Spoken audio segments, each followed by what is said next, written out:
James Gunn plans to take DCU's Batman to new maniacal levels, as he shares a preview into a darker, more psychotic era of the Caped Crusader. Welcome to Stats In.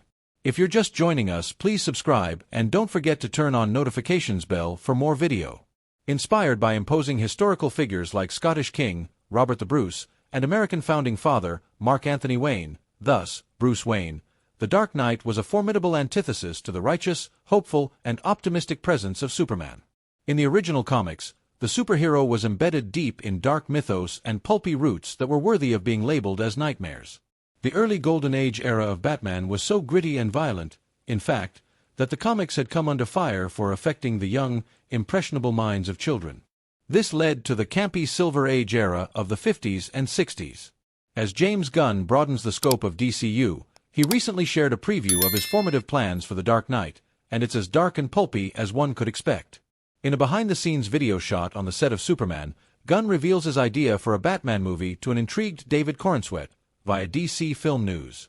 Even with Batman, if I was doing Batman, I'd get into it like, Batman's AF*** King Maniac. So he puts on AF*** King Scary Bat costume and goes out and tries to scare people. For those upset by this diminishing of the Caped Crusader into an Arkham-worthy lunatic, let it be known that Gunn's Batman is inspired straight out of the original comics. In the earliest versions after Batman's debut in Detective Comics No. 27, 1939, the billionaire vigilante was an amalgamation of dark, violent, and disturbing. After all, there's a reason why the Bat's mere presence is known to instill terror in the hearts of even the most menacing rogues gallery villains. It is this unforgiving version of the superhero that Gunn plans to let loose on the streets of Gotham. From Neil Adams to Alan Moore to Frank Miller to Grant Morrison, there is no limit to how dark these authors have gone in their retelling of the Batman saga. Gunn's era of gods and monsters can revisit the same cruel tone and gritty mysticism of Batman as reinvented by Moore, Miller, and Morrison in the live-action adaptations. Comics like Batman, Year One will serve as a perfect starting point for DCU's Dark Knight by exploring his early years as a rising vigilante.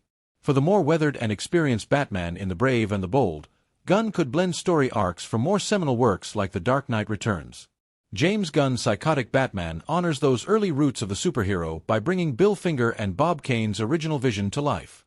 If done right, the character can finally embrace his vigilante roots and escape the glass ceilings of Christopher Nolan's trilogy to muddle through the slimy hellscape of Gotham's back alleys.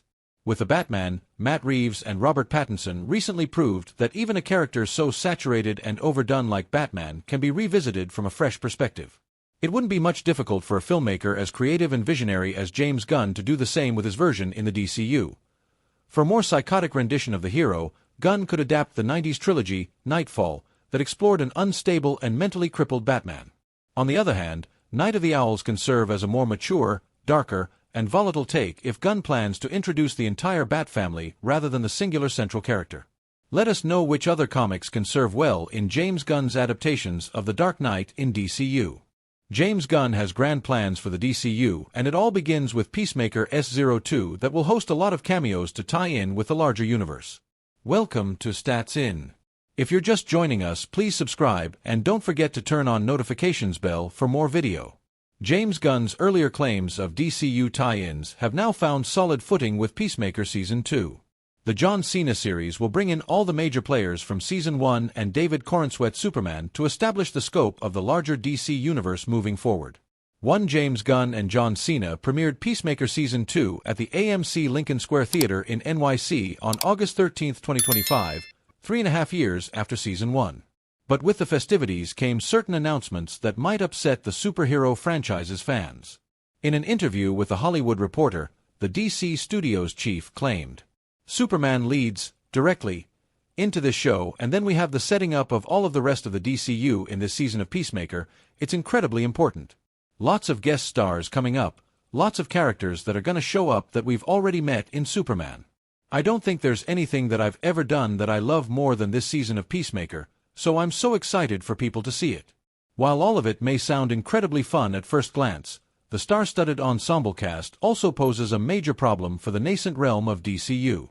Previously, Gunn had touted how meaningless cameo P***RN in superhero films is ruining the genre as a whole. Threads. Most recently, Deadpool and Wolverine headlined a cast of who's who from Marvel's legacy past, fitting perfectly into Gunn's cameo P***RN category. If the DC Studios chief fails to do it right in his rendition of the CBM universe, we're afraid Gunn will fall into the trappings of his own making due to the cameo affair of Peacemaker Season 2. Knowing James Gunn, every character in his story will have a role to play, and an important one at that. This means that John Cena's eccentric antihero is bound to cross paths with the Justice Gang, thus embedding Peacemaker solidly within the mainstream DCU, after his fleeting cameo in Superman. This also ties in with the arc of Peacemaker jumping across timelines, as was made evident by the trailer of Season 2. John Cena's role will now be divided across 2 parallel universes, thus helping to sever ties with the controversial Snyderverse timeline that connected him to DCU via the Suicide Squad. However, in doing so, Gunn has done exactly what he was trying to avoid. The filmmaker's comments on Threads revealed how he felt about unnecessary cameos and guest star appearances in recent CBM projects, claiming, "Cameo P***RN has been one of the worst elements of recent superhero films. If a character is in film, they have to have a reason to be there story-wise. I don't mind actual cameos, if it's a glimpse or a moment, an Easter egg. What bothers me is when they mangle an elegant story by shoehorning characters in.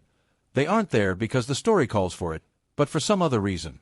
Now, however, James Gunn has assembled an entire roster of guest stars from Peacemaker Season 1 and Superman for the sake of his incredibly important mission of setting up all of the rest of the DCU, THR. These cameos will have to serve a purpose, in turn, rather than merely pander to fan demands or help climb the ratings chart. Season 2 will heavily lean into Peacemaker's redemption arc, especially after his morally questionable turn in the Suicide Squad. Along with his new friends from the Justice Gang and his found family with the 11th Street Kids, Peacemaker might be able to find a renewed sense of self and confidence to exist in the world again, thus fulfilling his wish of not wanting to be a joke anymore. Jennifer Holland, Danielle Brooks, Freddie Stroma, Nhat Lee, Steve Agee, Frank Grillo, Robert Patrick, and Michael Rooker are all set to appear. Are you excited for Peacemaker Season 2? Share your favorite fan theories about the upcoming season in the comments below. Knowing James Gunn, every character in his story will have a role to play, and an important one at that. This means that John Cena's eccentric antihero is bound to cross paths with the Justice Gang, thus embedding Peacemaker solidly within the mainstream DCU, after his fleeting cameo in Superman.